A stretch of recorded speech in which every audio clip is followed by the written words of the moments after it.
Nous sommes quelque part dans le Beaujolais. On sait par les Romains que la région était habitée à l'époque de l'invasion de la Gaule, mais il n'existe que très peu de vestiges de ce passé. Et pourtant... Je suis tombé sur un livre d'un instituteur du Beaujolais qui a étudié les débuts de la préhistoire à la fin du 19e siècle. Il énumère un certain nombre de sites dans la région qui étaient inconnus, qui le sont restés souvent. Et donc je suis parti sur ces traces et ça fait maintenant 20 et quelques années. Notre voyage démarre au Crêt du Py, un lieu mystérieux du Beaujolais, près d'une ancienne commanderie templière.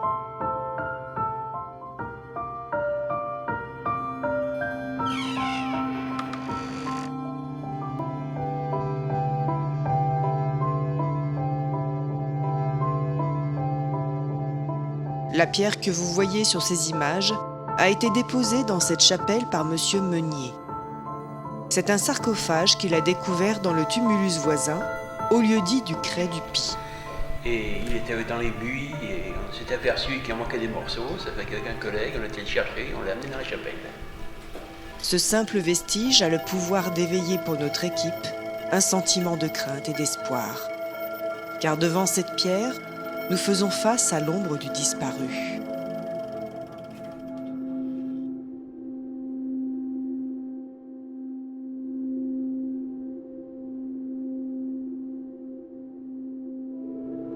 C'est intrigué par ce que nous avons vu que nous avons décidé d'aller plus loin en Beaujolais, à la rencontre de pierres qui nous questionnent.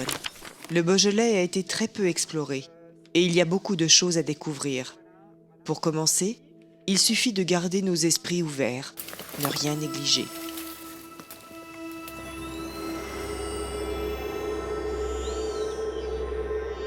Dans notre monde visité par l'étrange, les légendes plongent aussi des racines dans le réel, car les lieux qu'elles mentionnent existent encore dans bien des cas.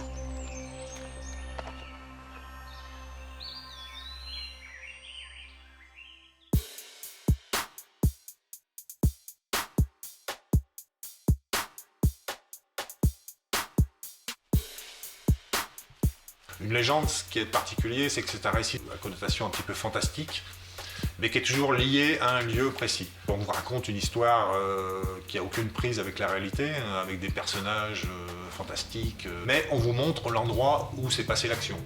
Et cet endroit existe. Et qu'on peut par exemple trouver dans un vieux document qui date de 3-4 siècles, la mention du pied du cheval de Saint-Martin, par exemple, du sabot du cheval de Saint-Martin. Et 3-4 siècles après, vous revenez au même endroit et vous avez une personne qui habite à côté qui vous dit c'est cette pierre et vous voyez la marque c'est celle-ci.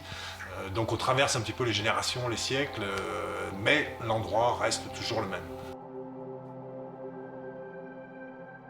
Que dois-je voir dans cette marque? La forme du pied du cheval de Saint-Martin ou le profil gravé au centre de la marque?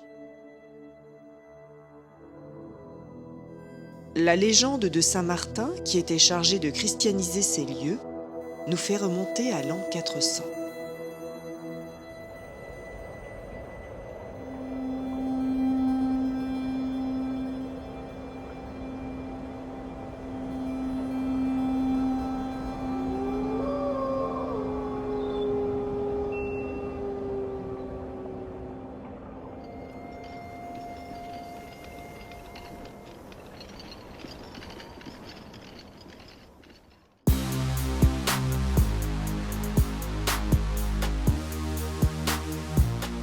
On se rend compte que ces lieux ont quelque chose de particulier.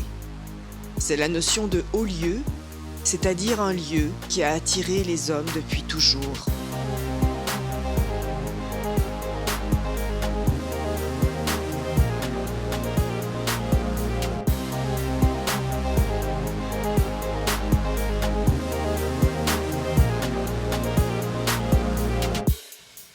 Une autre légende du pays évoque une ville qui aurait existé dans ce bois.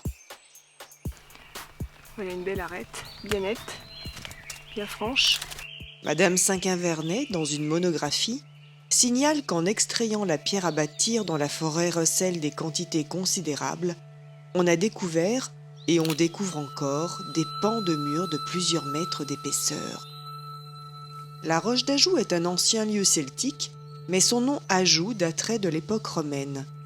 Il viendrait de Arajovis, qui signifie hôtel de Jupiter, ce qui indiquerait la présence d'un temple sur cette voie romaine. En fait, c'était une voie ferrée. Mais qu'est-ce qu'on appelle cette voie, une voie ferrée? Une voie ferrée, en fait, c'est pas une voie pour les trains, c'est une voie pour les animaux qui portaient des fers. On imagine une cité construite sur les hauteurs. Et un petit peu plus haut, on va trouver la Roche d'Ajoux, avec un dolmen au-dessous et un tumulus. De nombreuses pierres autour de la Roche d'Ajoux furent débitées lors de la construction du chemin de fer à la fin du XIXe siècle. Dans un de ses ouvrages, Philippe Branche rapporte aussi que Madame Cinquin-Vernet évoque en 1912, je la cite, « des cavernes ménagées sous d'énormes roches aux voûtes soutenues par des pierres brutes, semblables au menhir, et sous lesquelles on circulait il y a encore 40 ans. »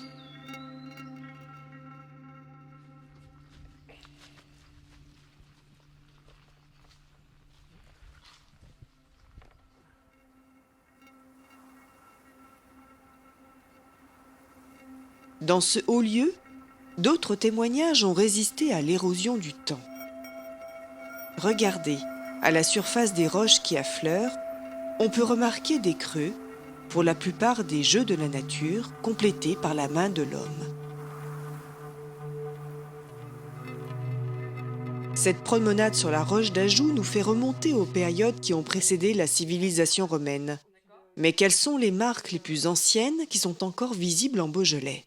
Philippe Branche a fait mention dans un de ses ouvrages... Monsieur C, qui n'a pas souhaité témoigner dans le film, nous a confirmé qu'une pierre d'1,10 m de haut, fortement érodée, a été découverte à Vaurenard, dans le lit d'une petite rivière par son père, et qui aurait été estimée être gravée il y a plus de 2500 ans.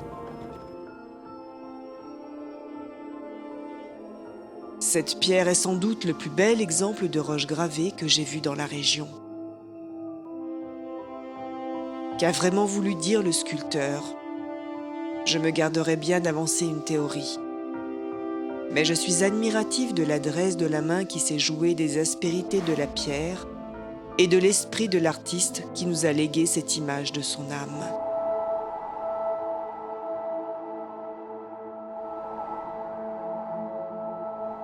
On peut être surpris que des sites d'une telle ampleur soient restés inconnus et ne soient pas fouillés. Y aurait-il tellement de vestiges non répertoriés dans la France tout entière qu'il soit impossible de tous les fouiller? Ou les recherches seraient-elles orientées en priorité dans le sens de ce que l'on veut trouver? Comment expliquer pourquoi ces vestiges soient ainsi laissés à l'abandon? Pour des dolmens, par exemple, ou pour des monolithes qu'on trouverait dans la nature, à certains endroits, s'ils ne sont pas associés à des gravures ou à des outils, eh bien, on aura des difficultés à préciser le moment exact où ces cailloux, ces rochers, ces dolmens ont été visités ou travaillés ou disposés par l'homme. Surtout, la pierre ne peut pas être datée, je dirais, sauf s'il y a des marques, mais souvent c'est des pierres brutes. Donc il n'y a pas de travail dessus, on ne peut pas retrouver un petit peu la trace des outils. On peut simplement... ces datations ont été faites par rapport aux vestiges qui ont été trouvés autour. Par exemple, sous les dalles de dolmen, on trouve souvent des poteries, des ossements, des choses comme ça, mais rien ne prouve que les ossements, que les poteries sont contemporaines du monument.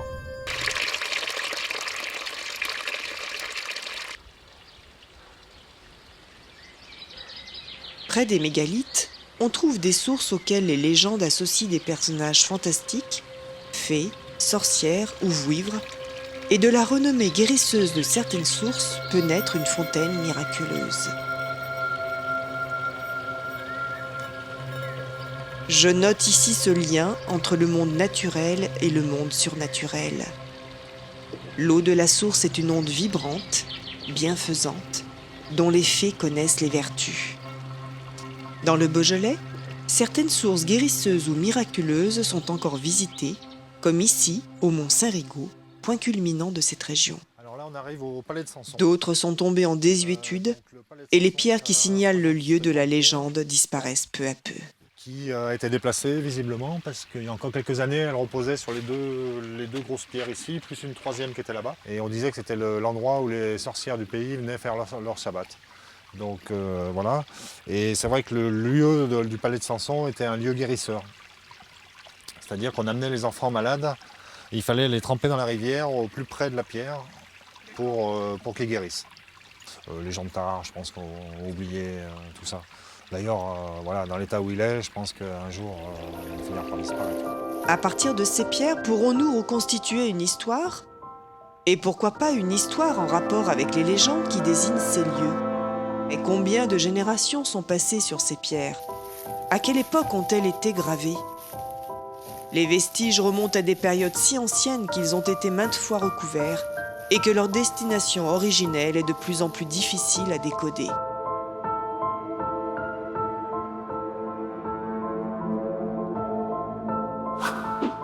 Les menhirs ont été recyclés en dolmens. Ceux-ci ont été recouverts de cailloux pour servir de tombeaux. Parfois, le tout a été recouvert de terre pour former un tumulus. En plus, de nos jours, l'essentiel de ces grosses pierres ont été dégagées de leur enceinte, déplacées ou ont été utilisées à d'autres fins. Alors, l'enquête est-elle devenue impossible?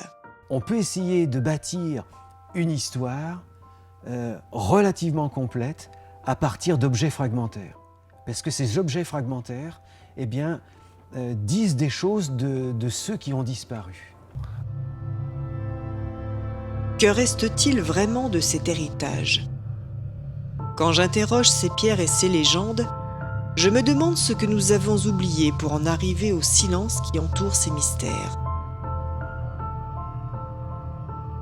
Mais je ne conclus rien. Je me borne à raconter une histoire vraie qui ouvre de nombreuses portes sur le passé et l'avenir d'un homme jamais fini.